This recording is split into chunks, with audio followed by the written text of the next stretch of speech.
After selling my patent for $17 million, I threw a big party to celebrate.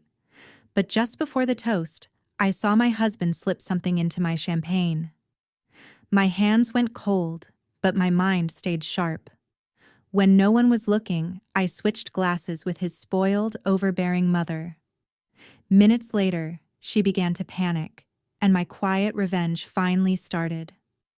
My mother-in-law is dying on my living room floor, and I'm the only one who knows it's my husband's fault. Deborah's eyes are rolled back, convulsing, foam at the corners of her mouth. My husband Nathan is screaming for someone to call 911. My daughter Ava is frozen by the fireplace, her face pale with shock. 70 party guests are pulling out phones, some calling for help, others recording, because that's what people do now.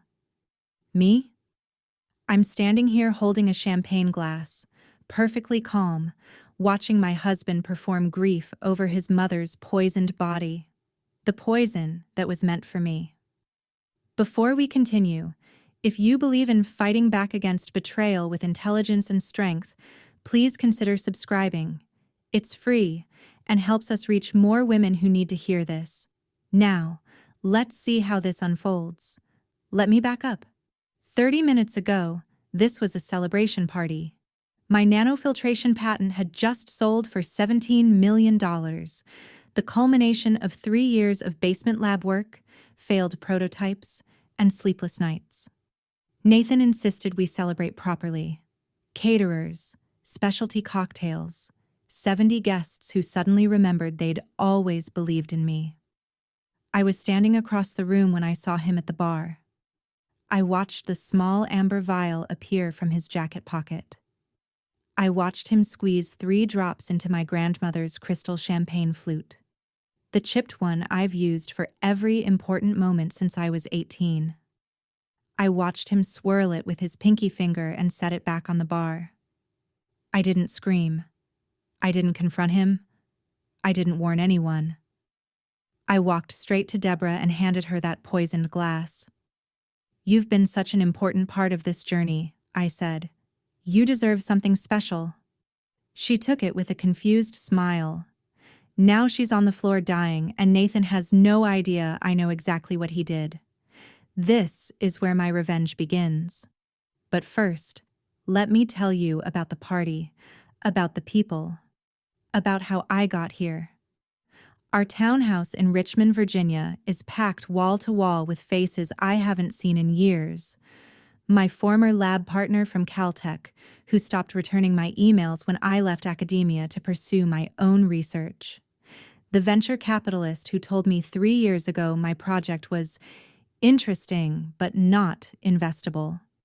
My Aunt Susan, who suggested I get a real job while I burned through savings on prototypes. Now they're all here, drinking my expensive champagne, eating catered hors d'oeuvres, congratulating me like they always knew I'd make it. "We're so proud of you, Lauren," Aunt Susan says, squeezing my arm with fingers heavy with rings she probably can't afford. "I always told your mother you were special." She didn't. She told my mother I was wasting my education and neglecting my daughter. But tonight, everyone's rewriting history. Tonight, I'm a genius, a visionary, a success story. The scientist who solved a global water purification problem and got paid $17 million for it. Nathan has been orchestrating the whole evening like a conductor. He hired the caterers himself, told me not to worry about a thing, that he wanted to handle everything so I could relax and enjoy my moment. He picked the menu, designed the specialty cocktails, invited people from my past I'd deliberately lost touch with. I thought it was sweet, thoughtful, the supportive husband making sure his brilliant wife got the celebration she deserved. Now I understand it differently. He wasn't celebrating me. He was setting the stage, building the narrative, creating witnesses for the tragic story he planned to tell. The genius scientist who worked herself to exhaustion, whose heart gave out at her moment of triumph, who died surrounded by people who loved her. He's been working the room all evening in the designer suit I bought him last month. Navy blue, perfectly tailored, paired with Italian leather shoes that cost more than most people's monthly rent. I need to look the part, he'd said when I questioned the expense. When people see me with you at events, they need to know you're successful. I'd paid for it without argument. Always did. That was our arrangement. I earned the money, he managed our image. I focused on science, he focused on networking. It seemed fair, complementary, a partnership where we each played to our strengths. Except now, I'm watching him charm my former colleagues, and I'm realizing he wasn't managing our image. He was managing his future, making connections, building relationships, ensuring that when I died tragically, he'd have a network of successful people who'd help him honor my legacy while he spent my money. Ava is standing near the fireplace in a dress she hates. Deborah insisted on buying it for her. Cream-colored lace. Too formal, too stiff. Something you'd wear to a debutante ball in 1950. Ava wants to wear jeans and her robotics club hoodie. She wants to be in her room coding or building circuits, not standing in a living room full of adults pretending to care about water filtration technology. She catches my eye across the room and makes a face, the universal 11-year-old expression for, "Rescue me from this nightmare." I give her a subtle smile that says, "Almost done, baby." If only she knew how true that was. Deborah has positioned herself front and center naturally because Deborah has never encountered a spotlight she didn't want to monopolize. She's wearing a dress that probably costs more than my first research grant. Emerald green silk with subtle beading, the kind of thing you see in high-end boutique windows. Her hair is shellacked into a complicated updo that probably required 2 hours and a professional stylist. She's clutching her Hermes bag, the Birkin she mentions casually in conversation so people know she owns a Birkin, like it's armor against ordinary people. And she's already dabbing at her eyes with an embroidered handkerchief, even though nothing emotional has happened yet. That's Deborah's signature move, performative emotion. She cries at commercials, at church services, at restaurant meals when the ambience is particularly nice. She's practicing for a grief she hasn't experienced yet, rehearsing sorrow so it'll look authentic when she needs it. I'm watching her perform when I notice Nathan moving. He's weaving through guests, heading toward the bar we set up near the kitchen. Something about his body language catches my attention. The purposeful stride, the way his hand moves to his jacket pocket, the quick glance he throws over his shoulder. I turn slightly, keeping him in my peripheral vision while maintaining my conversation with someone whose name I've already forgotten. He reaches the bar. His back is partially to the room now. His hand disappears into his jacket pocket and emerges holding something small, an amber-colored glass vial, maybe 15 milliliters. My breath stops. He uncaps it with his thumb, smooth, practiced, no fumbling, and tilts it over my grandmother's crystal champagne flute, the one with the small chip near the base that I've used for every important moment since she gave it to me at my high school graduation. "For celebrating your victories," she'd said. 3 drops fall into the champagne. I count them. 1, 2, 3. He swirls the liquid with his pinky finger, mixing whatever he just added, then sets the glass back on the bar. The whole thing takes maybe 8 seconds. Then he caps the vial, slips it back into his pocket, and turns around with a smile. Relaxed, casual, like a man who just checked his phone or adjusted his cufflinks. My heart is pounding so hard I can feel it in my throat, but my face stays neutral, interested in whatever the person in front of me is saying about market applications for my patent. My mind is racing through possibilities. Poison, obviously. But what kind? Fast-acting or slow? Lethal or incapacitating? Something that mimics natural causes? Nathan is not stupid. He wouldn't use anything traceable, anything that would immediately point to foul play. He'd want this to look natural, tragic. The brilliant scientist who pushed herself too hard, whose heart gave out, who died at her moment of triumph. I catalog what I saw: the vial's size, the color, the number of drops, the way he swirled to ensure mixture, the practiced smoothness of his movements. This isn't impulse. This isn't a moment of passion or rage. This is premeditated. This is a plan. And then it hits me. The prenup, the patent, the money. We signed a prenuptial agreement 10 years ago before we got married. My attorney insisted on it because I was already working on early-stage research that could be valuable. The prenup is explicit. What's mine is mine. What's his is his. In a divorce, Nathan would get his share of marital assets, the townhouse we bought together, maybe $40,000 in joint savings, possibly limited alimony. But he wouldn't get my patent, wouldn't get my $17 million, wouldn't get the royalties that will keep flowing for years. Unless I'm dead. If I die, my will, the one I wrote 5 years ago when I still believed Nathan loved me for reasons other than my earning potential, leaves everything to him. Everything. Nathan's business has been failing for 3 years. I know because I've been quietly monitoring our finances, watching the monthly losses from his consulting firm pile up. He calls himself a strategic business consultant and investment advisor, but the reality is, he's been burning through $8,000 a month while generating almost no revenue. 3 years of losses totaling over $200,000.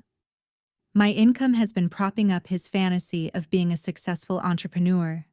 And Deborah with her 2 mortgages on an underwater condo in Naples, Florida. Deborah with her BMW and her designer bags and her spa financing.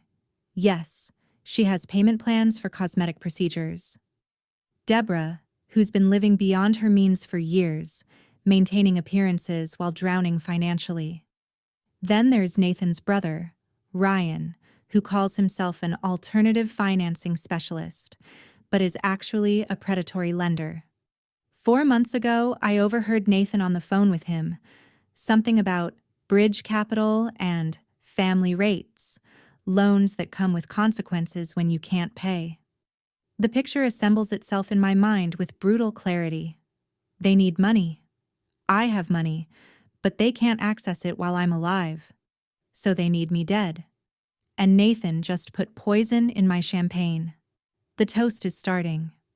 I can see people gathering, finding spaces in the living room, turning toward the front where Nathan's business partner Derek is positioning himself. Derek, who contributed nothing to my research, but will happily network off my success. Derek, who once told me I should consider a more practical career path. Nathan is moving now, heading back toward the bar, probably to ensure I pick up the right glass, the poisoned one, my grandmother's flute with the distinctive chip that everyone at this party has seen me drink from 100 times. But I'm already moving, walking directly toward Deborah with purpose, like I have something important to say. I pick up both champagne flutes from the bar as I pass, mine with the chip and the poison, hers pristine and safe. Nathan is 3 steps behind me, close enough that I hear him inhale sharply when he realizes what I'm holding. Deborah, I say warmly, loud enough for nearby guests to hear. You've been such an important part of this journey. You deserve to toast with something special. It's not even a lie. She has been instrumental in undermining me at every family gathering, in suggesting Nathan deserved a more traditional wife, in questioning whether I was neglecting Ava by working late hours.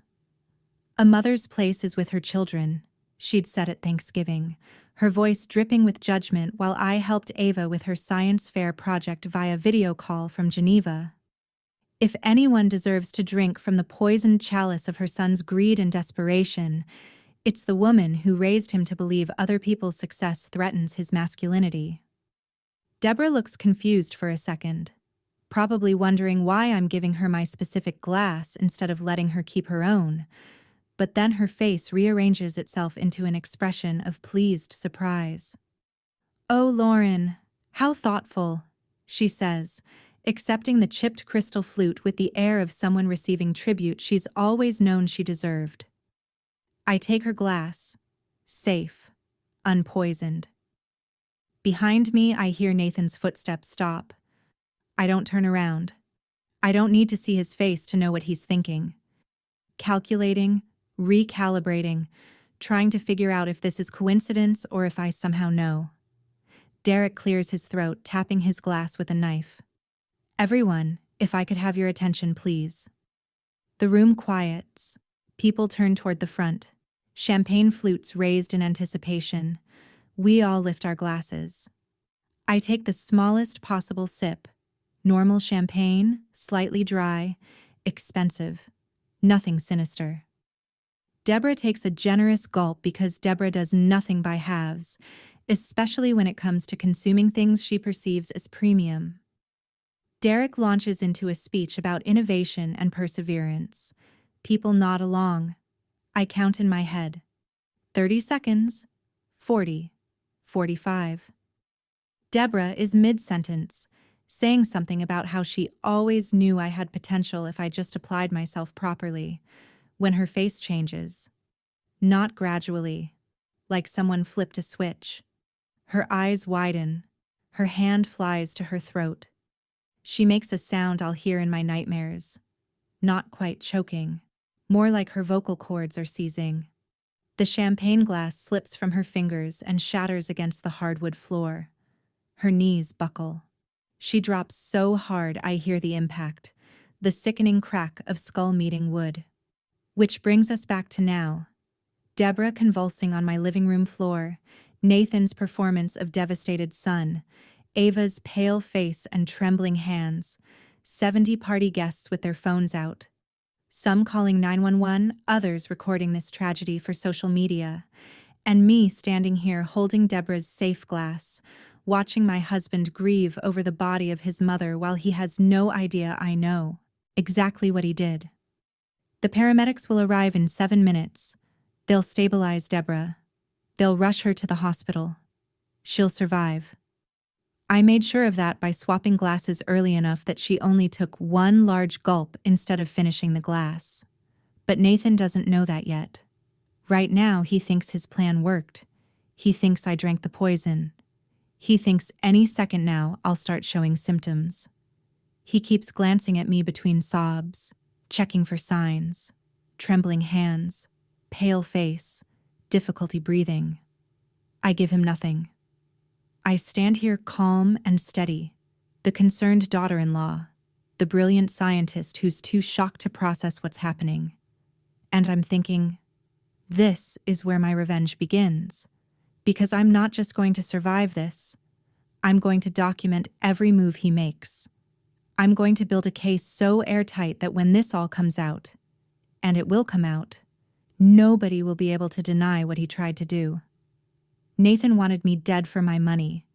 Instead, he's about to lose everything. The ambulance pulls away from our townhouse with lights flashing but no siren. Deborah is stable enough that they don't need to blast through red lights, but critical enough that Nathan insists on riding with her. He climbs into the back of the vehicle, still playing devastated son, his face a mask of worry that would convince anyone who didn't know what I know. The remaining guests scatter quickly after that. Nobody wants to stay at a party where someone just collapsed. They mumble condolences and well wishes, gather their coats, and disappear into the November night. Within 15 minutes, our living room is empty, except for the catering staff packing up untouched food, and Ava standing by the fireplace, still wearing that ridiculous dress. "Mom." Her voice is small, kitten soft. "What just happened?" I cross the room and pull her into a hug. She's 11, but still fits perfectly against my shoulder. Still smells like the strawberry shampoo she's used since she was 6. "Deborah got sick, baby. The paramedics are taking care of her." But why did she? Ava pulls back, looking up at me with those sharp hazel eyes that miss nothing. It was so fast.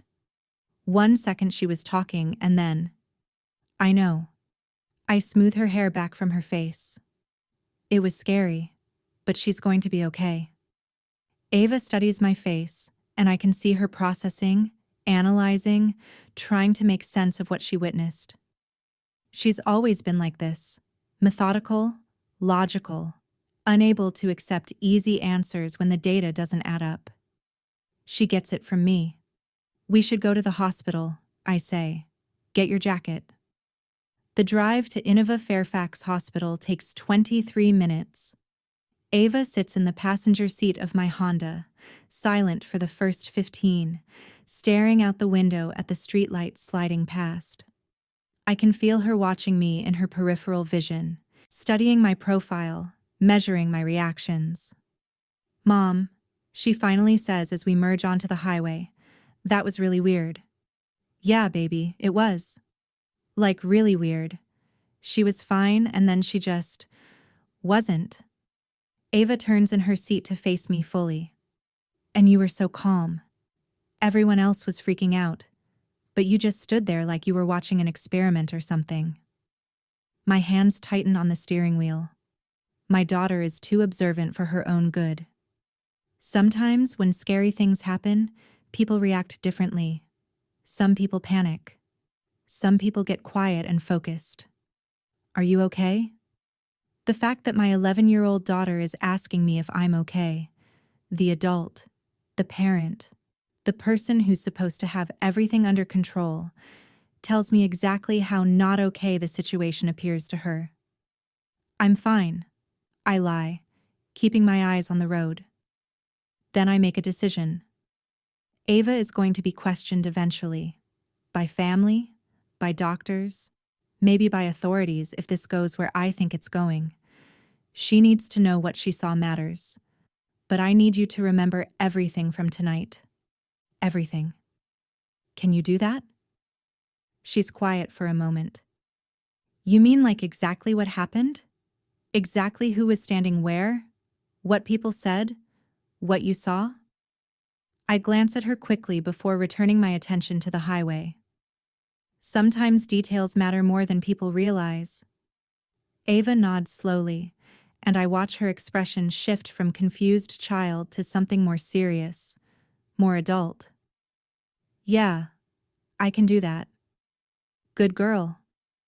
We don't talk for the rest of the drive, but I can feel the weight of what just passed between us, the unspoken understanding that something significant happened tonight. Something that requires documentation, attention, and memory. In that moment, my daughter becomes my witness. Innova Fairfax Hospital's emergency room smells exactly like every hospital I've ever been in. Industrial disinfectant trying to mask the underlying scent of sickness and fear. The fluorescent lights are too bright, making everyone look pale and slightly corpse-like. There's a TV mounted in the corner playing the news on mute and a coffee machine that looks like it hasn't been cleaned since the Clinton administration. Nathan is already here, pacing the waiting room like a caged animal. His designer suit is rumpled now, his tie loosened, his hair disarranged from running his hands through it repeatedly. He looks up when we enter, and his face does something complicated. Relief followed quickly by something else I can't quite name. Disappointment. Fear. Lauren. He crosses to me, pulls me into a hug that feels performative even as it's happening. Thank God you're here. I don't know what I'd do without you. Over his shoulder, I see Ava watching us with an expression that's far too knowing for an 11-year-old. How is she? I ask, pulling back from the embrace. They're running tests. They won't tell me anything yet. Nathan rakes a hand through his hair again. This is insane. 1 minute she's fine, the next she's on the floor. I don't understand what happened. Good. His voice cracks in all the right places. His body language screams devastated son. If I didn't know what I know, I'd be completely convinced. But I do know. And now I'm watching him construct his narrative in real time. He pulls out his phone, shows me the screen. I've been texting everyone, my brother Ryan, Aunt Linda, the guys from my office. Everyone's asking what happened. I glance at the messages.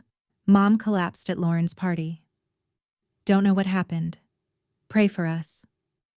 The same text sent to at least 15 people.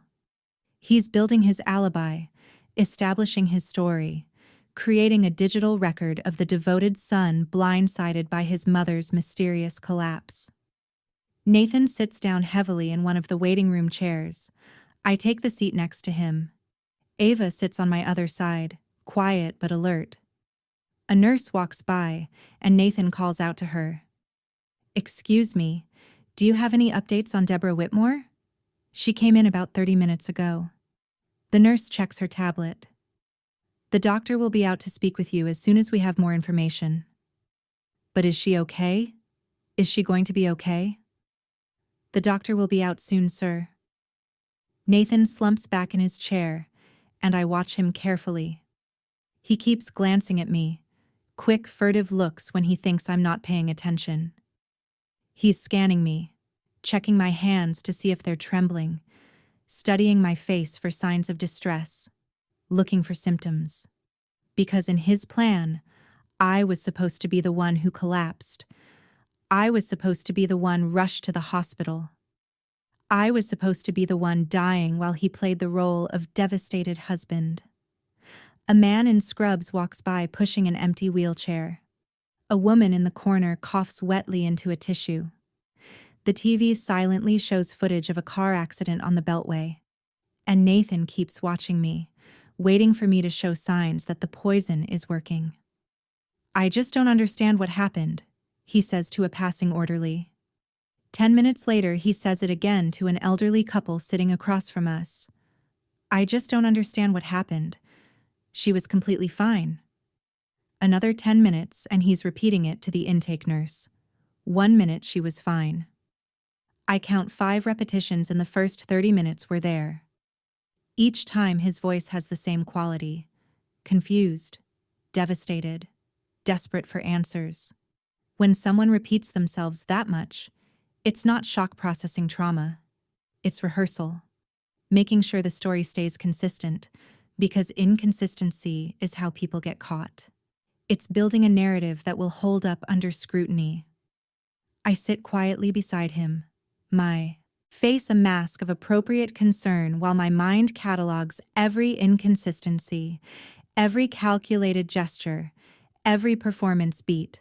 Ava sits on my other side, also watching, also learning, also seeing that sometimes the people who are supposed to love you are the most dangerous. A doctor emerges after 40 minutes, late 30s, dark circles under her eyes suggesting she's been on shift too long, wearing scrubs that have seen better days.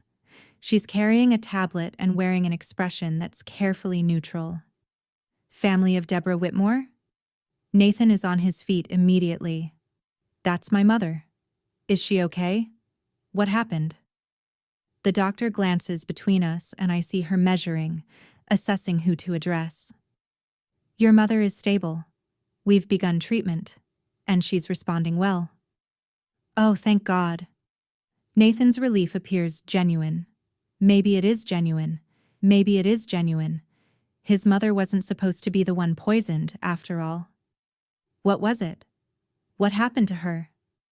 The doctor chooses her words carefully, watching our faces. "We're still running a full panel, but preliminary toxicology results suggest possible alkaloid poisoning, specifically something consistent with aconite, or a similar neurotoxin." The word hangs in the air like smoke. Poisoning. Nathan's face goes through a series of expressions. Confusion. Shock. Disbelief. Poisoning? That's impossible. How would she? He trails off, looking genuinely shaken. I step forward calmly. "She only had 1 sip of champagne at our house, doctor. Maybe 2 at most. Super fast reaction, right? Like under a minute." The doctor nods slowly. her eyes moving to me with interest. Yes, that timeline is consistent with acute poisoning from a concentrated source. If it was ingested, it would have been in whatever she consumed most recently. You think it was the champagne? Nathan's voice rises slightly. That's insane. Everyone was drinking champagne at the party. Nobody else got sick. I watch his eyes as he says it. For a fraction of a second, less than a heartbeat, they flick to me, calculating, assessing, trying to understand what happened. Then he recovers, and the mask of confused sun slides back into place. Yeah, I say, giving him a small, friendly smile. Insane. The doctor explains that Deborah will be kept overnight for observation, that they're running a complete toxicology panel, that they need to monitor her cardiac function and neurological responses. With this type of poisoning, we have to be thorough. The compound you mentioned, aconite, it's not something we see often. It's highly toxic, fast-acting. She's lucky she didn't consume more. Lucky. The word echoes in my head. Deborah is lucky because I made sure she only took one large gulp before the symptoms hit. If I'd waited longer, if I'd let her finish the glass, she might not have been so lucky. Nathan asks more questions. Treatment protocols, recovery timeline, visiting hours. The doctor answers patiently, professionally. Then she excuses herself, promising to update us as soon as they have more information. The moment she's gone, Nathan sits back down beside me. He puts his hand on my knee. Supportive husband gesture. The physical vocabulary of partnership and concern. I'm so glad you're here, he says softly, looking into my eyes with an expression that would melt hearts if those hearts didn't know what I know. I don't know what I'd do without you. That's when it clicks into place with perfect crystalline clarity. He's not relieved his mother survived. He's confused that she collapsed instead of me. And now he's scanning me for symptoms, checking to see if maybe I drank from that glass too, if maybe the poison is working slower in my system, if maybe his plan is still salvageable. He's looking at my hands to see if they're trembling, studying my face for pallor or distress, watching my breathing for signs of respiratory difficulty. He's waiting for me to collapse, because in his mind, I was supposed to be the one on that stretcher. I was supposed to be the one with the toxicology report and the uncertain prognosis. I was supposed to be the one dying while he played grieving widower and inherited $17 million. I squeeze his hand back, matching his concerned expression. We'll get through this together. He smiles, genuine relief washing over his face, and in that smile I see everything. He thinks he's safe. He thinks I don't know. He thinks the glass swap was coincidence, that I have no idea what he put in my champagne, that he still has time to adjust his plan and try again. What he doesn't know, what he can't possibly know yet, is that my mind has already shifted from shock to surgical, from reactive to strategic. I'm not just going to survive this. I'm going to document every single move he makes, every lie, every inconsistency, every calculated gesture. And when this all comes out, and it will come out, nobody will be able to deny what he tried to do. Ava shifts beside me, and I feel her small hand slip into mine. She squeezes once, a silent message of solidarity. Nathan's phone buzzes with another text. He reads it, types a response, his thumbs moving quickly across the screen, building his narrative, spreading his story, creating the fiction of the devoted son and loving husband caught in a tragic, inexplicable emergency. I sit there holding my daughter's hand, watching my husband perform concern while planning my murder, and I'm thinking, you have no idea what you've started. We get home just after midnight. Ava is exhausted, the adrenaline from the evening finally wearing off. She changes into pajamas without being asked, brushes her teeth, and climbs into bed without her usual negotiations about screen time or one more chapter. "Night, Mom," she mumbles, already half asleep. I kiss her forehead, pull her blanket up, and stand in her doorway for a moment, watching her breathe. My daughter, unaware of just how close she came to losing me tonight, unaware that the man she calls Dad tried to kill her mother. Nathan is still at the hospital.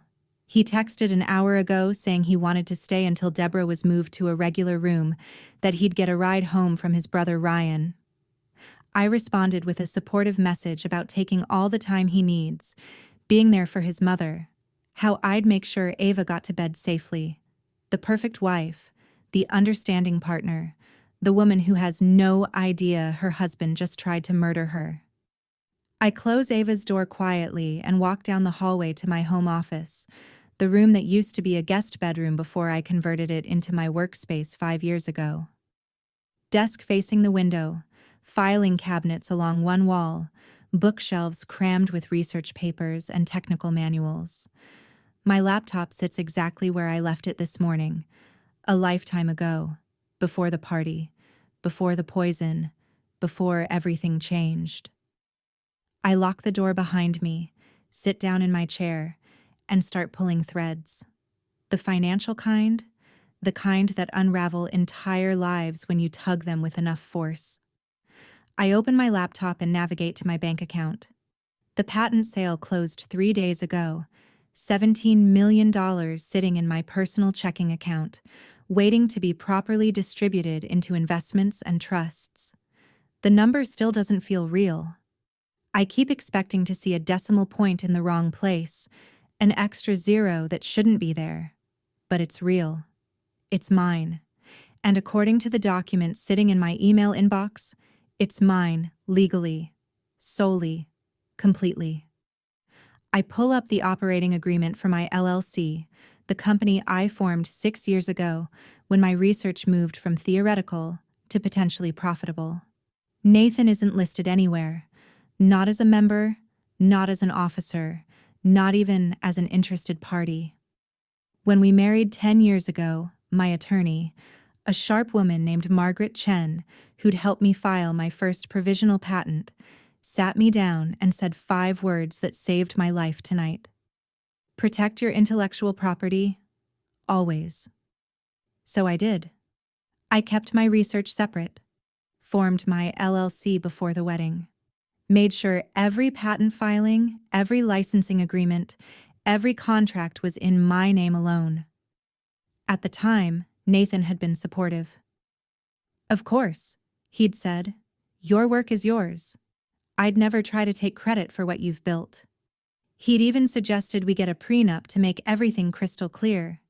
"Just to protect both of us," he'd said, so there was never any question. I thought it was mature, responsible, the mark of a partnership built on respect and independence. Now I understand it differently. He wasn't protecting both of us.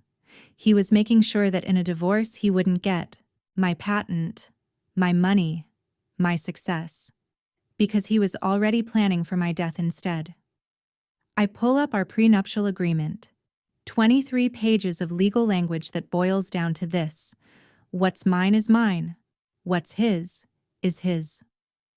In a divorce, Nathan would get his share of marital assets, the townhouse, currently worth about $600,000 with $400,000 still owed on the mortgage, our joint savings account with $42,000, possibly limited alimony for a few years since I've been the primary earner, but he doesn't get my patent, doesn't get my $17 million, doesn't get the royalty stream that will generate another $2 to $3 million over the next decade. Unless I'm dead. I navigate to my documents folder and open my will, last updated 5 years ago, shortly after Ava's 7th birthday. I remember sitting in Margaret's office discussing guardianship arrangements and asset distribution, trying to think about mortality in abstract terms that wouldn't keep me up at night. The language is clear. In the event of my death, everything goes to Nathan as my surviving spouse. The townhouse, the savings, the patents, the royalties, the life insurance policy worth another $2 million, everything. I wrote that will when I still believed Nathan loved me for reasons other than my earning potential, when I thought we were partners building a life together, when I trusted him with my daughter, my home, my future. That will is still active, still legally binding, because I haven't updated it since the patent sale, haven't revised it to reflect my new financial reality, haven't changed anything. If I died tonight, if Deborah hadn't drunk that poison instead of me, Nathan would have inherited everything. $17 million plus royalties plus life insurance plus property. $19 million, give or take, all his. My hands are shaking. I force them still, press my palms flat against the desk, and focus on breathing. In for 4 counts. Hold for 4. Out for 4. The technique I learned in graduate school when panic attacks threatened to derail my dissertation defense. I can't afford panic right now. I need clarity. I need information. I need to understand exactly what I'm dealing with. I open a new browser tab and navigate to Nathan's LinkedIn profile. Strategic Business Consultant and Investment Advisor, reads his headline. His profile picture shows him in a suit, arms crossed, confident smile. His summary is filled with buzzwords: synergistic solutions, value optimization, strategic growth partnerships. It looks impressive, professional, successful. I open our joint credit card statements, the ones that come to my email because I'm the primary cardholder. I start scrolling through the charges from the past 3 months. Lunches at expensive restaurants with potential clients, office supplies from Staples, software subscriptions for project management tools, a website domain renewal for strategicgrowthadvisors.com. Then I pull up our joint checking account, the one I deposit money into every month to cover household expenses. I've been putting in $6,000 monthly, enough for the mortgage, utilities, groceries, Ava's activities. Nathan was supposed to contribute $3,000 from his business income, except his contributions have been getting smaller. $2,000 last month, $500 the month before, $800 in September, nothing in August. I open a spreadsheet and start tracking, pulling up 12 months of statements, categorizing expenses. His business lunches averaging $1,200 monthly. His office expenses $800 monthly. His business development charges another $1,000 monthly. 3 years of data paints a picture that makes my stomach clench. His consulting firm isn't generating income. It's hemorrhaging money. Monthly losses averaging $8,000. 3 years of losses totaling over $200,000. My income has been subsidizing his fantasy of being a successful entrepreneur. I find a folder on our shared drive labeled Business Docs, Nathan. I open it. Inside are loan applications he never mentioned, a line of credit for $30,000, maxed out credit card cash advances at 23% interest, late payment notices from vendors I've never heard of, and emails, dozens of emails between Nathan and his brother Ryan. I open the most recent thread, dated 4 months ago. Ryan: "You're in deep, man. That bridge loan comes due in December. $40K plus interest. You got it?" Nathan: "I'm working on it. Lauren's patent deal is getting close." Ryan: "Getting close doesn't pay my money back. You need a plan, Nathan." Nathan: "I have a plan. Trust me." Ryan: "Your plans haven't exactly been profitable so far. Remember the crypto thing? The app development thing? You're 0 for 6, brother." Nathan: "This is different. This is solid. Just give me until end of year." Ryan: "End of year? Then we have a problem. Family rates only go so far." I sit back in my chair, my heart hammering. Ryan isn't just a predatory lender. He's Nathan's creditor. Nathan owes his brother $40,000 with interest due in December, 6 weeks from now. I open another email thread. This one between Nathan and his mother, Deborah. Deborah. The condo people are threatening foreclosure again. I need at least $15,000 to catch up on the second mortgage. Nathan. Mom, I told you I can't keep doing this. I have my own problems. Deborah. You're my son. Family helps family. When your father was alive? Nathan. Dad left you in debt because he couldn't say no to you. I'm not making the same mistake. Deborah. So you're going to let them take my home after everything I've done for you? Nathan. I'm working on something. Big money coming. Just hold on until December. Deborah. I don't have until December. I have until the end of this month. Nathan. Then figure it out. Get another credit card. Borrow from Aunt Linda. I can't help you right now. I keep reading. Keep pulling threads. The picture that emerges is devastating in its clarity. Deborah has 2 mortgages on a condo in Naples, Florida, that's worth less than she owes.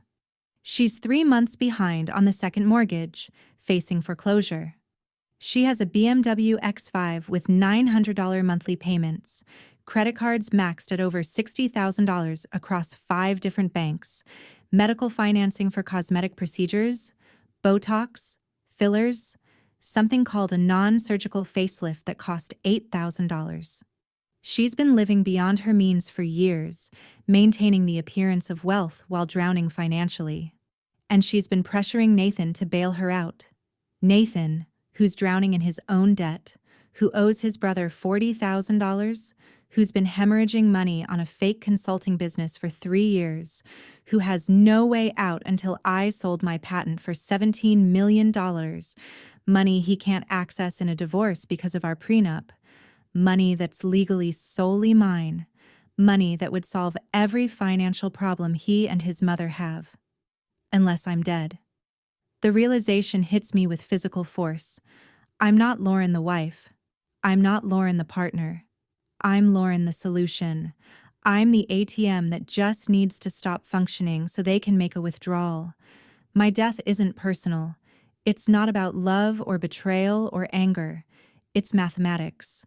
A spreadsheet where my death shows up in the assets column and solves every problem in the liabilities column.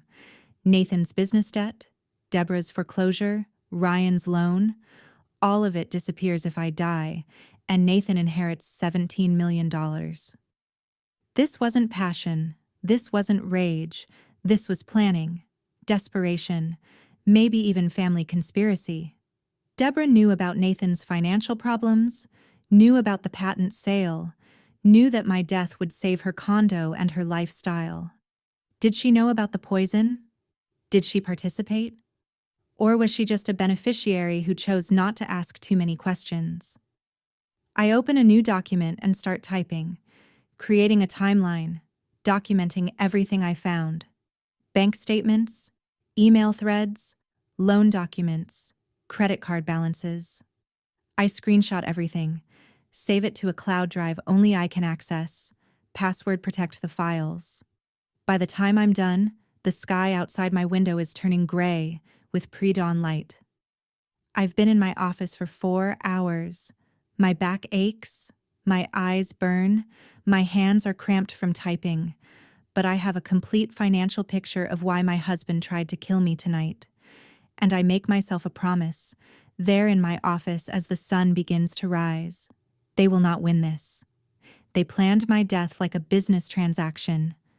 Now I'll dismantle their lives like a research project. Methodically, completely, with documentation that can't be disputed. I close my laptop, unlock my office door, walk quietly to the kitchen, and start making coffee.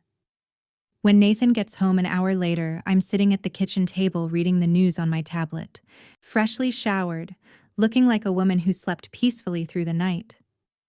"How's Deborah?" I ask, my voice full of concern. He looks exhausted, defeated. "Stable. They're keeping her another day for observation." "That's good. I'm glad she's okay." I stand up, pour him coffee, hand it to him like the supportive wife I'm pretending to be. "You must be exhausted. Why don't you get some sleep? He takes the coffee, studies my face, still looking for symptoms, still waiting for me to collapse. Yeah, he says finally. Yeah, I think I will. He heads upstairs. I hear the bedroom door close and I sit back down at the kitchen table sipping my coffee, thinking about spreadsheets and poison and the price of greed. They need me dead. But I'm very much alive. And now I know exactly why they're desperate enough to kill. I wait until Nathan's bedroom door closes and I hear the shower start running before I pull out my phone. My hands are steadier than they should be. Maybe shock? Maybe adrenaline? Maybe the cold clarity that comes from understanding exactly what you're dealing with. I scroll through my contacts and find Margaret Chen's number. My attorney. The woman who saved my intellectual property 10 years ago. The woman who's about to save my life. It's 6 a.m. Most people would wait until business hours, but Margaret isn't most people. And this isn't a situation that can wait for business hours. She answers on the second ring. Lauren. Her voice is alert. No trace of sleep. Everything okay? No. I keep my voice low, move to the far corner of the kitchen where the water pipes in the walls will muffle any sound from upstairs. I need help. Legal help. Today. There's a brief pause. I hear what sounds like a coffee maker in the background, the rustle of papers. Tell me. So I do. I tell her everything. The celebration party. The small amber vial I saw Nathan pull from his jacket. The 3 drops he squeezed into my grandmother's champagne flute. The way I switched glasses with Deborah. Her collapse. The hospital. The toxicology report confirming alkaloid poisoning. The financial investigation I conducted last night. Nathan's mounting debts. Deborah's foreclosure. Ryan's predatory loans. The mathematical calculation that makes my death worth $19 million. Margaret doesn't interrupt, doesn't gasp, doesn't express shock or disbelief. She just listens with the focused intensity of someone who's heard terrible things before and knows how to respond to them. When I finish, there's a pause. Then, okay, we're going into full defense mode today. Her voice is steady, clinical, exactly what I need. Not sympathy or horror, but strategy. First thing, she continues, and I can hear her typing now. Rapid-fire keystrokes. We need to establish your cognitive competency with an independent evaluation. If Nathan is desperate enough to poison you, he's desperate enough to try having you declared incompetent, get you into a conservatorship or guardianship situation where he controls your assets and medical decisions. My stomach clenches. Can he do that? If he can convince a judge you're declining mentally or making irrational decisions, yes. It's been done before, usually with elderly relatives. But the law applies to anyone, and with $17 million on the line, he'll try. She pauses. I'm calling Dr. Sarah Feldman. She's a neuropsychologist who specializes in competency evaluations. She's testified in 75 conservatorship cases. Her assessments are legally bulletproof. Can you be at her office by 9 Nisar? I glance at the clock. 3 hours. Yes. Good. I'll text you the address. Bring your driver's license and insurance card. The evaluation will take 3 to 4 hours. She'll test memory, cognitive function, decision-making capacity, everything. At the end, you'll have legally binding documentation that you're fully competent to manage your own affairs. Okay.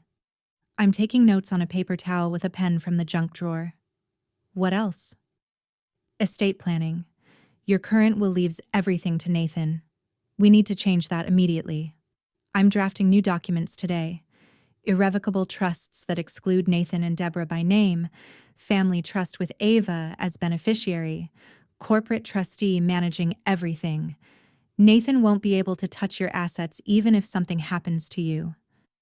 The relief that floods through me is almost physical. How fast can we do this? Documents drafted by end of day. Signing tomorrow morning. Effective immediately. More typing. I'm also placing fraud alerts on all your financial accounts. Letters to every bank explaining that there have been attempted fraudulent transactions and that no changes should be processed without direct confirmation from both you and me.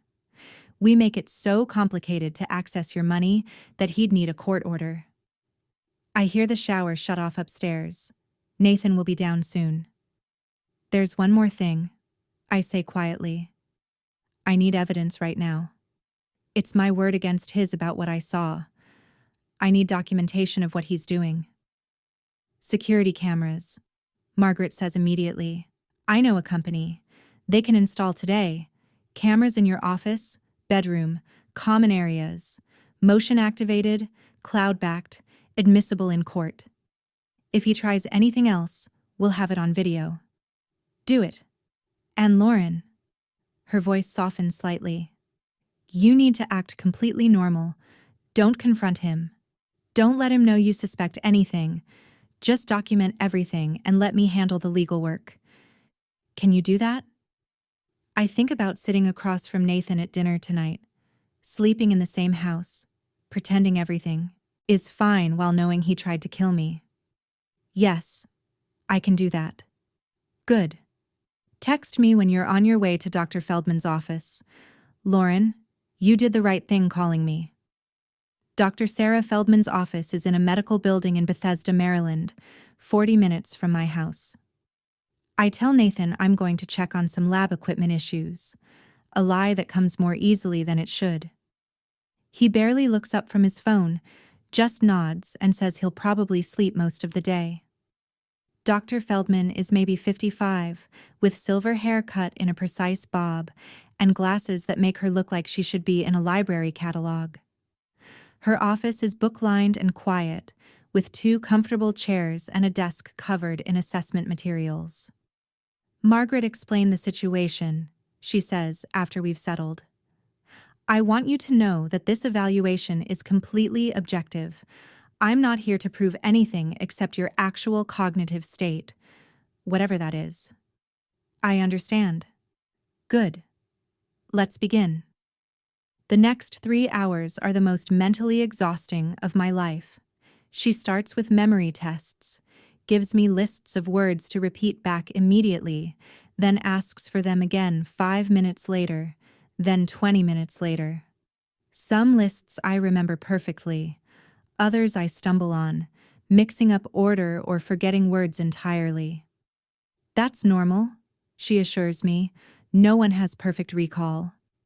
She moves to problem solving, shows me patterns of shapes and numbers, asks me to identify what comes next. Some are obvious, others require real thought, the kind of pattern recognition I use in research when data doesn't make immediate sense. Then spatial reasoning, complex figures to copy, clock faces to draw, showing specific times, 3-dimensional puzzles to mentally rotate. Count backward from 100 by 7s, she says, pen poised over her notes. 100, 93, 86, 79. I continue until I reach 2. My brain working overtime to track the math while managing the stress of being evaluated. She asks about current events. Who's the president? Who are the Virginia senators? What major news stories have dominated headlines recently? Geography questions. Capital of France? Location of the Nile River? Which countries border Germany? Explain this proverb to me. People in glass houses shouldn't throw stones. It means you shouldn't criticize others for flaws you have yourself. If you're vulnerable, don't attack. She nods, writes something, moves to the next one. What does it mean when someone says, "Don't cry over spilled milk"? Don't waste time being upset about things that already happened and can't be changed. Move forward instead of dwelling on mistakes. More tests. Similarities and differences. How are an apple and an orange alike? How are they different? Logical reasoning. If all bloops are razzles and all razzles are lazels, are all bloops definitely lazels? My brain feels like it's being wrung out, but I push through, answer every question, complete every task. Finally, after what feels like an eternity, Dr. Feldman sets down her pen. We're done with the assessment portion. Let me score these, and then we'll talk. She works in silence for 15 minutes, entering numbers into a computer program, checking references against standardized tables. I sit in the quiet office listening to the clock tick on the wall, wondering if my entire future hangs on pattern recognition and backward counting. All right. She turns to face me, and her expression is neutral but not unkind. Based on this evaluation, you show no signs of cognitive impairment. Your memory is excellent, within the 95th percentile for your age group. Your reasoning and problem-solving skills are exceptional, which makes sense given your scientific background. Your spatial awareness is above average. Your knowledge base is strong. There is absolutely no indication of dementia, declining mental capacity, or any condition that would prevent you from managing your own affairs. The relief is so intense I feel dizzy. So if someone tried to claim I wasn't competent, this evaluation would stop that claim immediately? She prints out a document, signs it with a flourish, and hands it to me. This is legally binding medical documentation that you are fully capable of making your own decisions: financial, medical, personal. I'm sending a notarized copy to Margaret as well. I take the document with shaking hands. Thank you. You're welcome. She pauses. Margaret told me someone may be targeting you financially. I don't usually say this, but be careful, Dr. Whitmore. People do terrible things for money. I know. I say quietly. I'm learning exactly how terrible. By the time I get home, it's after 2 p.m. Nathan is awake, sitting at the kitchen table with his laptop open, surrounded by papers that he hastily closes when I walk in. How's the lab equipment? He asks. Fixed. Just a calibration issue. The lie comes easily now. I'm getting good at this. The performance of normalcy, the acting required to survive in your own home. My phone buzzes. A text from Margaret. Security company will be there at 4 p.m. Tell Nathan they're installing an upgraded security system. I've already handled the payment. I glance up at Nathan. Oh, by the way, I scheduled a security company to come this afternoon. Upgrade the system. With all the news coverage about the patent sale, Margaret thought it would be smart to beef up protection. Nathan nods slowly. Good idea. Can't be too careful. Oh, I think, watching him, you really can't. The security technician arrives at 4 exactly, a professional woman named Kim who speaks quietly with Nathan about cameras and motion sensors while actually installing exactly what Margaret specified: cameras in my office that Nathan can't see, cameras in the bedroom angled to capture both nightstands, cameras in the kitchen covering the coffee maker, the glasses, the water dispenser, every entry point, every vulnerable moment, every opportunity for Nathan to try again. By the time Kim leaves at 6:30, our house is wired for surveillance, and Nathan has no idea that every move he makes is now being recorded, time-stamped, and backed up to a cloud server that only Margaret and I can access. That evening, I start keeping a journal, a detailed, time-stamped record of everything. What Nathan says, how he acts, when he leaves the house, who he calls, every suspicious moment, every strange interaction, every calculated gesture. I'm not just protecting myself anymore. I'm building a case, collecting data, documenting evidence. Because Nathan didn't marry a victim. He married a scientist. And scientists know how to run experiments, collect data, and prove hypotheses. His hypothesis: I'm worth more dead than alive. My hypothesis: I'm going to systematically dismantle his life the same way he tried to end mine. And by the time I'm done, he'll wish he'd never bought that vial of poison. The security cameras go live at 7 years the next morning. I'm sitting at the kitchen table drinking coffee when Margaret texts me. Confirmation. System active. All feeds recording to secure cloud storage. Access code sent to your encrypted email. Nathan is still asleep upstairs. Ava is at school. The house is quiet except for the hum of the refrigerator and the occasional creak of old wood settling.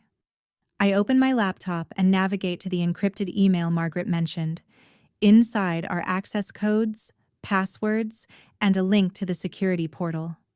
I click through, and suddenly I'm looking at 6 different camera feeds showing various angles of our home: my office, the bedroom, the kitchen, the living room, all empty right now, but ready to capture whatever happens next. Margaret calls 10 minutes later. "Good morning. How are you holding up?" "I'm okay."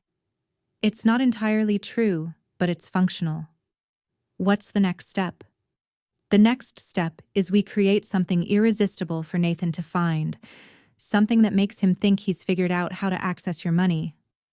She pauses, and I hear the sound of traffic in the background. She's in her car, probably heading to the office. I'm calling it the honeypot protocol. We're going to set a trap that's so perfect he won't be able to resist taking the bait. "I'm listening." "Meet me at SunTrust in Tyson's Corner at 10 WAG. Bring your driver's license. We're opening a new account." The bank is quiet on a Thursday morning. A few elderly customers, a young couple opening what looks like their first joint account, a businessman in a suit conducting some transaction at the counter. Margaret is already there when I arrive, sitting in one of the waiting area chairs with her briefcase on her lap.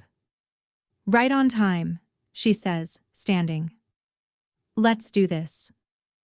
A bank representative, a woman named Sharon with kind eyes and a practiced smile, leads us to her desk. Margaret does most of the talking, explaining that I need a new checking account for estate planning purposes. Sharon nods along, pulls up forms on her computer, asks for my identification. 20 minutes later, I have a new checking account at SunTrust. Account number ending in 7392. Current balance $50. Exactly $50. Exactly 50. I ask Margaret as we walk back to our cars. Enough to look legitimate, not enough to actually matter. If someone tries to transfer money from this account, they'll be attempting to steal $50 instead of $17 million.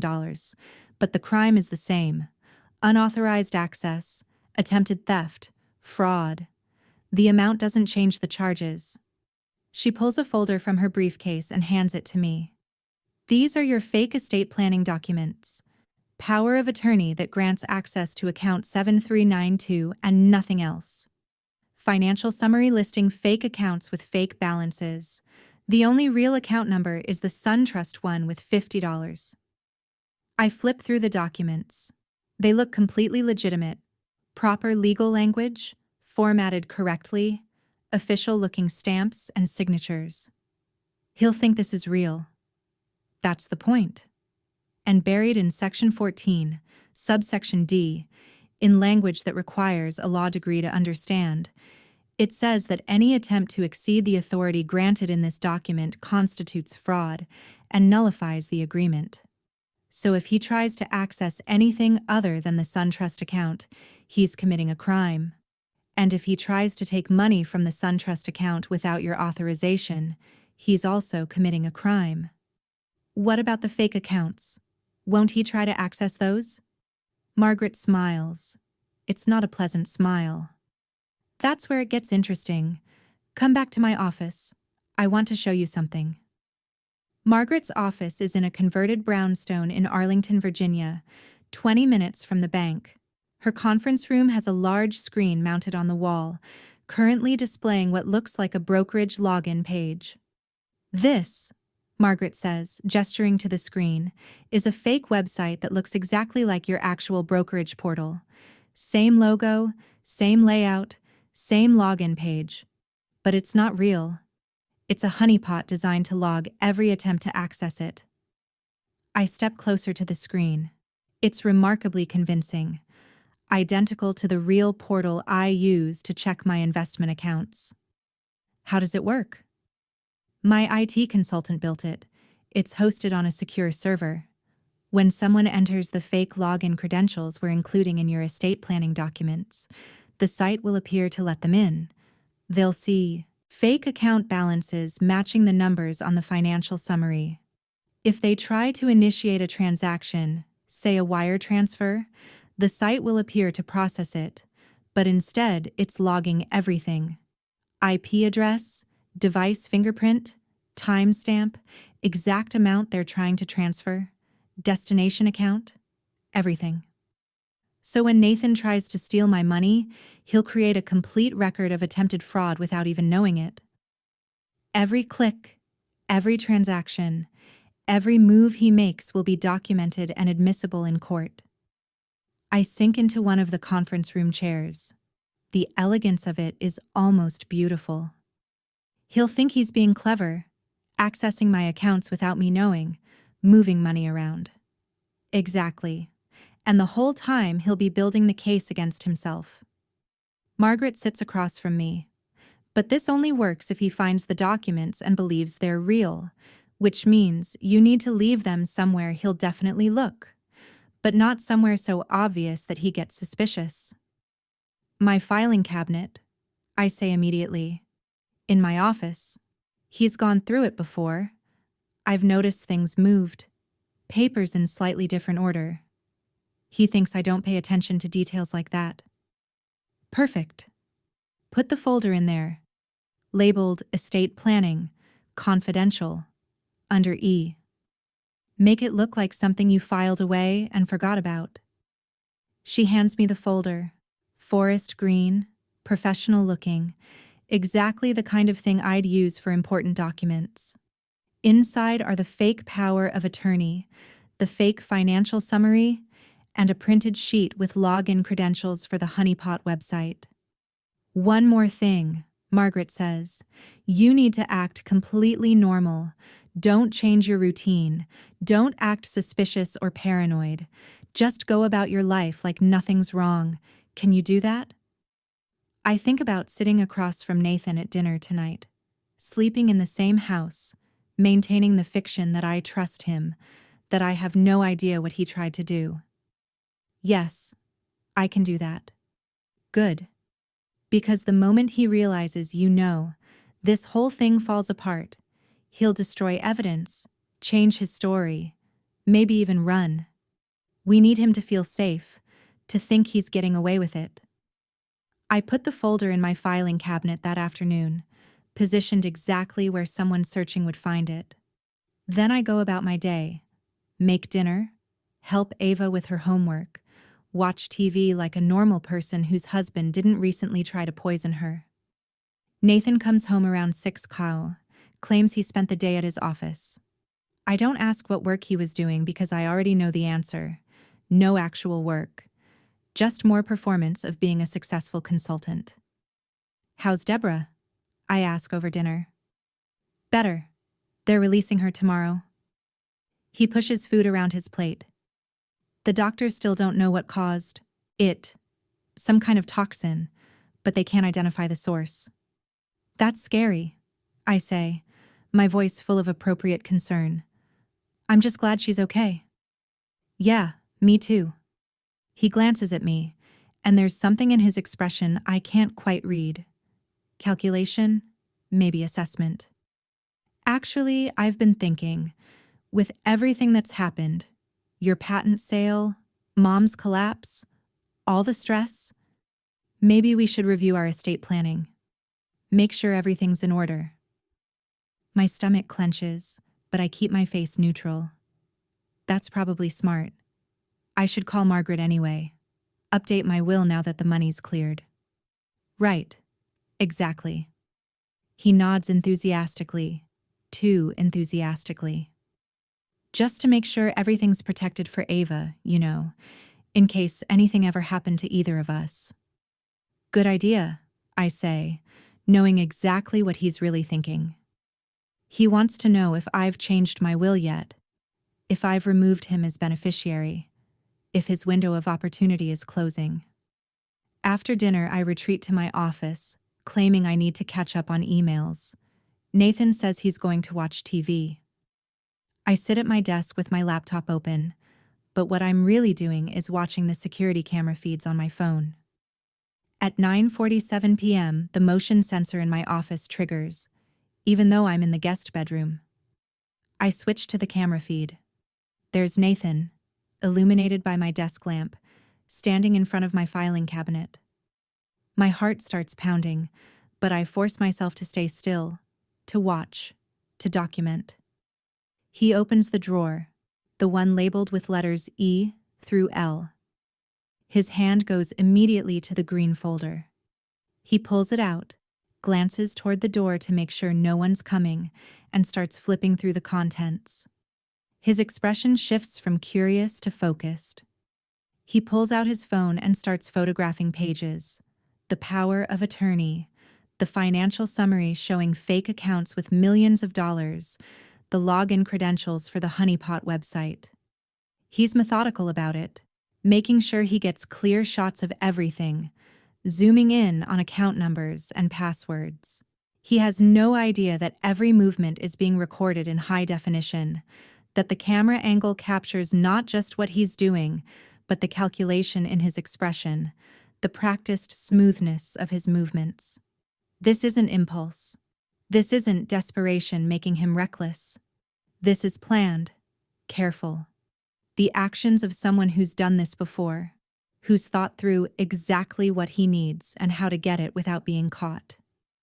He photographs the last page, puts the folder back exactly where he found it, closes the drawer, and leaves my office.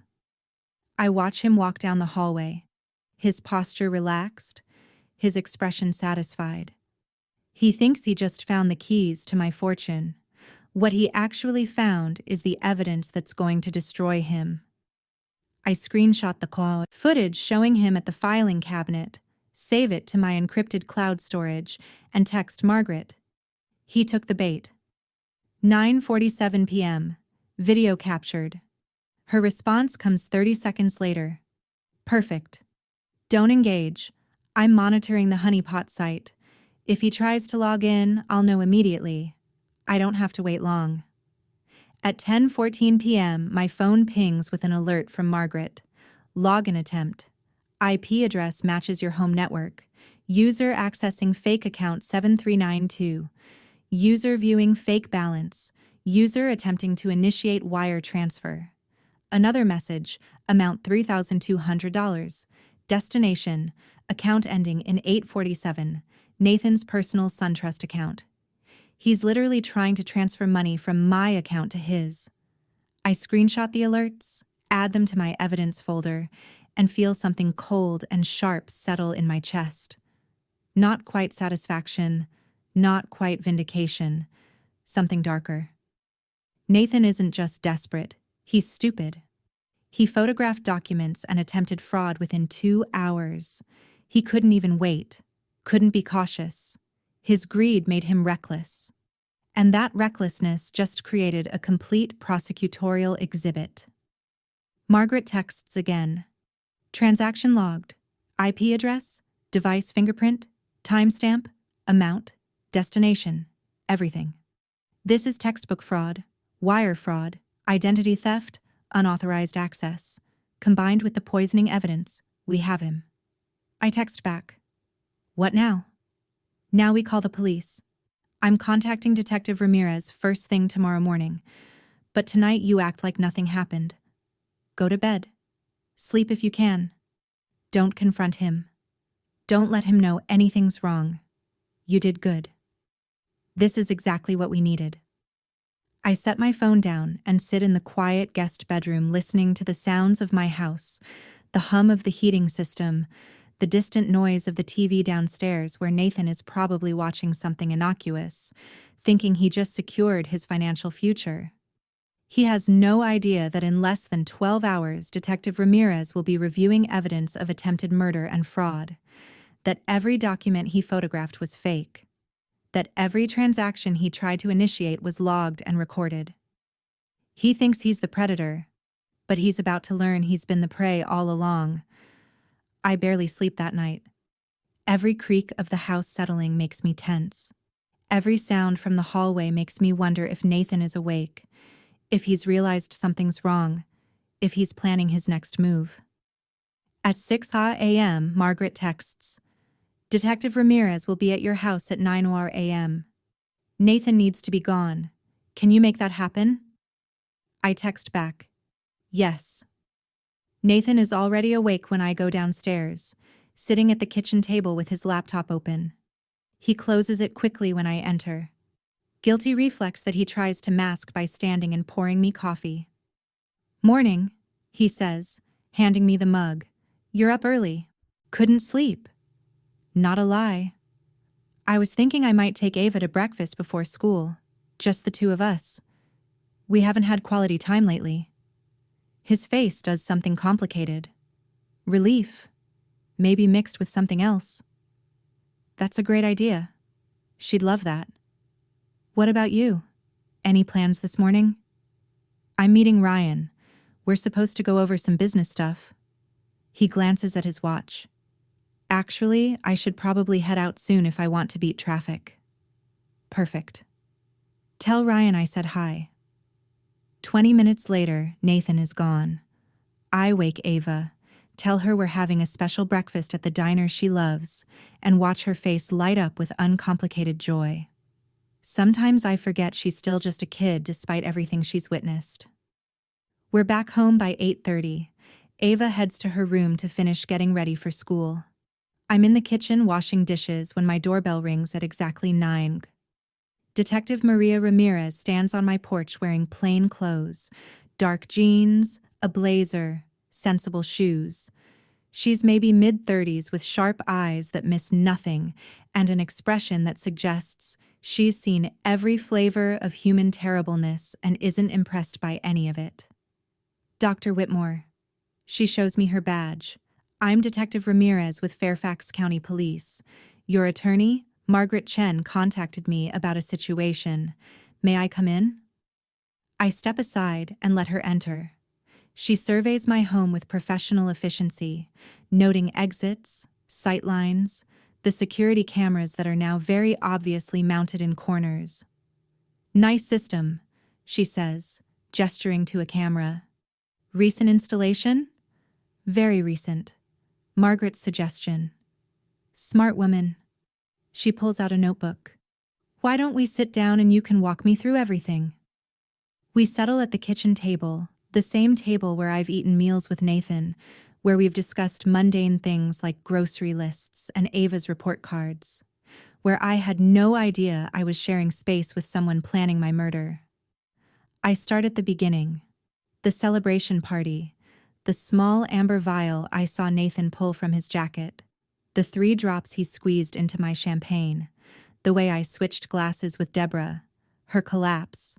The hospital. The toxicology report. Detective Ramirez takes notes in efficient shorthand, her pen moving steadily across the page. She doesn't interrupt, doesn't gasp, doesn't express shock. She just listens with the focused attention of someone who's recording facts for later prosecution. When I get to the financial investigation, Nathan's debts, Deborah's foreclosure, Ryan's predatory loans, she nods like pieces are clicking into place.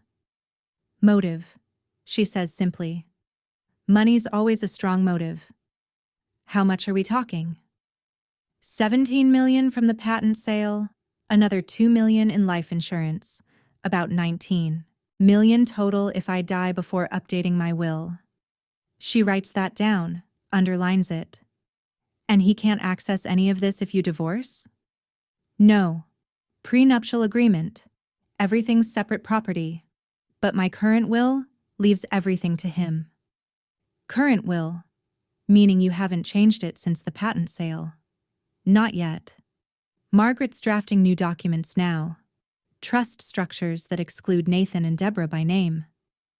Detective Ramirez sets down her pen, looks at me directly. "Dr. Whitmore, do you still have the champagne glass? The one Deborah drank from?" I stand up, walk to my freezer, and pull out the sealed evidence bag I've been storing like a specimen sample. Inside is my grandmother's chipped crystal flute, the liquid inside frozen solid. Ramirez smiles. It's brief, professional, but genuine. You've been watching forensic shows. I'm a scientist, I reply. I document everything. She pulls latex gloves from her jacket pocket. Apparently detectives just carry these, and carefully examines the bag without opening it. This is good. Really good. We'll send this to the lab for analysis. If it's aconite like the hospital suggested and we can prove it came from your glass, we've got attempted murder.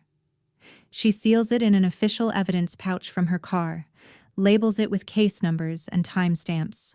Watching her work with such professional efficiency makes something loosen in my chest. Someone believes me. Someone with authority and resources believes me. What else do you have? She asks. I show her everything. Pull up the security footage on my laptop. Nathan at my filing cabinet photographing documents. The timestamp clear in the corner. The screenshots from the Honeypot website showing login attempts from our home IP address. The attempted wire transfer of $3,200 to Nathan's personal account. The timestamps matching within minutes of when he photographed the documents. Detective Ramirez watches the footage 3 times. On the third viewing, she's making notes about specific details. The way Nathan checks over his shoulder. The methodical photography of each page. The satisfied expression when he's done. This is textbook fraud, she says. Wire fraud. Identity theft. Unauthorized access to financial accounts. Combined with the poisoning evidence, we're looking at multiple felonies: attempted murder, conspiracy, financial exploitation. She pulls out her phone, makes a call. Hey, it's Ramirez. I need you to look at something. I'm sending video evidence of fraud in progress. Yeah, I'll hold. I hear muffled conversation on the other end, words I can't quite make out. Detective Ramirez describes what she's seeing, references case law I don't understand, speaks in the shorthand of law enforcement professionals coordinating a prosecution. When she hangs up, she looks at me with something resembling respect. That was the Fairfax County Prosecutor's Office. They're very interested in this case. Multiple charges, clear evidence, sympathetic victim. She pauses. Dr. Whitmore, you're not paranoid. You're prepared. And that preparation is probably why you're still alive. I don't know what to say to that, so I just nod. Here's what happens next, she continues, shifting into procedural mode. We'll get a warrant for Nathan's phone, his computer, his financial records. We'll execute it within 48 hours. We'll interview Deborah once she's fully recovered. The fact that she was accidentally poisoned adds elder abuse charges to Nathan's list. We'll subpoena records from his brother Ryan if those loans are connected to the conspiracy. How long until you arrest him? Depends on the lab results from the champagne glass. If they confirm aconite, we can move fast. If not, we build the case on the fraud charges and work backward to the poisoning. She leans forward, her expression serious. But I need you to understand something. He's going to escalate. What do you mean? People like Nathan, people desperate enough to poison their spouse, they don't accept being caught until the handcuffs actually close. Right now he thinks he's getting away with it. He thinks that wire transfer just had a technical glitch, that he can try again, that he still has time to fix his plan. That makes him dangerous. My mouth goes dry. So what do? You follow very specific rules until we make the arrest. Don't eat or drink anything you didn't personally prepare and seal. Don't accept food from anyone in his family. Don't go anywhere alone with him. Always have Ava or a friend present. Keep your phone charged and on you at all times. If anything feels wrong, if he does anything suspicious, you call me immediately. She hands me a card with her direct number. I'm serious about this, Dr. Whitmore. You did everything right so far. Don't let your guard down now. Okay. My voice sounds steadier than I feel. and document everything, every conversation, every interaction, every strange occurrence. You've been doing great with that. Keep it up. The more evidence we have, the stronger the case. She stands up, and I walk her to the door. Before she leaves, she turns back. One more thing. Does Ava know what's happening? She knows something's wrong. She's a smart kid. She notices things. Keep her safe. If Nathan realizes he's been caught, if he panics. She doesn't finish the sentence. She doesn't have to. After Detective Ramirez leaves, I stand in my kitchen and let the reality sink in. I'm still living with a man who tried to kill me. He's probably at his brother's house right now, discussing loans or debts or whatever desperate men discuss when their plans fall apart. He'll be home for dinner. We'll eat together, sleep in the same house. The arrest won't happen immediately. They need lab results, warrants, coordination between agencies. That means days, maybe a week, of maintaining this performance, of acting like I don't know, of pretending everything is normal while living with someone who wants me dead. I think about Ava, about to come home from school, innocent and unaware that her stepfather is a threat. I think about all the meals we'll share, all the moments when I'll be vulnerable, all the opportunities Nathan will have to try again. And I make a decision right there in my kitchen, standing in the late morning light. I'm not leaving. This is my house. I bought it with my money. It's filled with my daughter and my work and my life. Nathan is the one who should be afraid. Nathan is the one who should be looking over his shoulder. Because every day he stays, every interaction we have, every word he speaks, it's all being documented, recorded, turned into evidence. He thinks he's living in his home, waiting for another opportunity. What he's actually doing is giving me more ammunition to bury him with. I pull out my phone and open the Notes app. Start a new entry. Date, time, what Detective Ramirez said, what evidence she took, what happens next. Documentation, evidence, data collection. It's what I do best. And this time, the experiment is going to end with Nathan in handcuffs. 3 days pass with agonizing slowness. 3 days of eating meals I personally prepared, of checking every beverage seal, of sleeping with my door locked and my phone under my pillow. 3 days of watching Nathan move through our house like everything is normal while I know Detective Ramirez is building her case, getting warrants, coordinating with prosecutors. On the third morning, Nathan announces over breakfast, "I scheduled a meeting for us today at a bank in McLean. Just some routine financial planning." I look up from my coffee. Financial planning? Yeah. Margaret suggested we review our estate documents, make sure everything's properly structured now that the patent money is cleared. He says it casually, like he's proposing we get the oil changed in my car. He's lying. Margaret suggested no such thing. And I know exactly what this meeting is really about because Margaret warned me yesterday that Nathan has been making calls to senior care facilities, asking about intake procedures and power of attorney requirements. Plan B. If the poison didn't work, if the fraud didn't work, try a different angle. Have me declared incompetent, get me institutionalized, control my medical decisions and finances legally instead of through murder. What time?